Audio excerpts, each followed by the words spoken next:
Hello friends, welcome back to my channel. இன்றைக்கி நம்ம இந்த 3 பொருளை வச்சு பால்கோவா எப்படி செய்யலான்னு பார்த்துடலாம். 1 லிட்டர் பால் நல்லா பாதி அளவு ஆகிற அளவுக்கு அடுப்பில் வச்சு காய்ச்சிடலாம். காய்ச்சி முடிச்சுட்டு ஒரு லெமனை சேர்த்து பாலை இப்போ தெரிய வைக்க போகிறோம். ஒரு லெமனை முழு லெமனையுமே சேர்த்துருங்க, அப்போ தான் பால் நல்லா தெரிஞ்சு வரும். பால் தெரிஞ்சு வந்ததுக்கப்புறம் அடுத்ததாக சுகர் ஆட் பண்ணால் அவ்வளோதான், நம்மளுக்கு வேலை முடிஞ்சு. இப்போ பால் கொஞ்சம் கொஞ்சமாக தெரிய ஆரம்பிக்கும். பாலை நீங்கள் லெமன் மட்டும் இல்லை, வினிகர் சேர்த்து கூட நல்லா தெரிய வைக்கலாம். பால் நல்லா தெரிஞ்சு வரணும். வந்ததுக்கப்புறம் சுகர் ஆட் பண்ணுங்கள். சுகர் 1 லிட்டர் பால் நம்ம 1/2 லிட்டர் பாலாக வற்ற வச்சுருக்கோம்ல.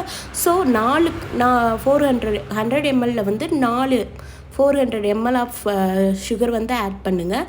உங்களுக்கு இன்னும் ஸ்வீட் வேணும், நல்லா ஸ்வீட்டாக இருந்தால் தான் பிடிக்கும் அப்படின்னா இன்னும் ஒரு 2 கப்ஸ் அதிகமாக சேர்த்துக்கோங்க. அதோட கொஞ்சமாக உங்களுக்கு நெய் டேஸ்ட் பிடிக்கும்னா சேர்த்துக்கோங்க.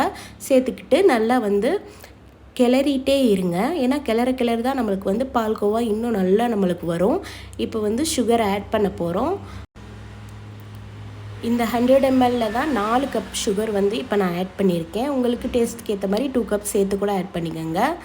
இப்போ சுகரையும் சேர்த்துட்டு இதை நீங்கள் நல்லா தண்ணி வற்றுற அளவுக்கு நீங்கள் வற்றவும் வைக்கலாம். இல்லை எனக்கு டைம் வேஸ்ட் ஆகும் அப்படின்னு ஃபீல் பண்ணிங்கன்னா ஒரு நல்ல காட்டன் கிளாத் எடுத்து இந்த தண்ணியை நம்ம வடிகட்டியும் எடுக்கலாம். ஸோ நல்லா, ஆனால் வடிகட்டி எடுக்கிறத விட இன்னும் நீங்கள் டைம் நல்லா வச்சு வற்ற விட்டிங்கன்னா இன்னும் உங்களுக்கு சூப்பராகவே வரும்.